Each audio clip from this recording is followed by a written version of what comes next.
রোজকার মাছ ডিম মাংস ছেড়ে আজ চলে এলাম একটা ভেজ রেসিপি শেয়ার করতে।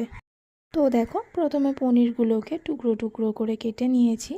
এবার একটা ফ্রাই প্যানে তেল গরম করে একে একে পনিরগুলো দিয়ে দেবো ভাজা হওয়ার জন্য।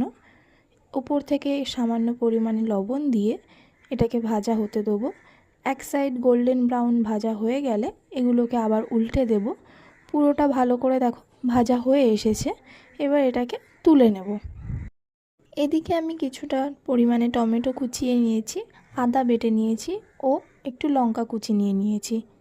এদিকে গরম তেলের মধ্যে একে একে লঙ্কা কুচি, আদা বাটাটা দিয়ে ভালো করে ভেজে নেব। তারপর টমেটো কুচিটাকে দিয়ে ভালো করে একটু কষিয়ে নেব।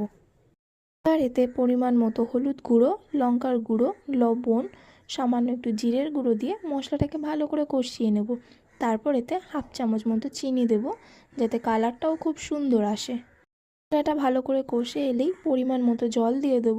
জলটা ফুটে গেলে ভেজে রাখা পনিরের টুকরোগুলো দিয়ে দেব তরকারির মধ্যে। এটাকে 5 মিনিট রান্না করার পরেই দেখো রেডি হয়ে গেছে। ওপর থেকে একটু গরম মশলার গুঁড়ো ছড়িয়ে দিয়ে কিছু ধনেপাতা কুচি দিয়ে সার্ভ করলেই রেডি আমাদের ভেজ পনির রেসিপি। দেখো, ভেজ থালিটা সাজিয়ে নিয়ে চলে এসেছি তোমাদের সামনে।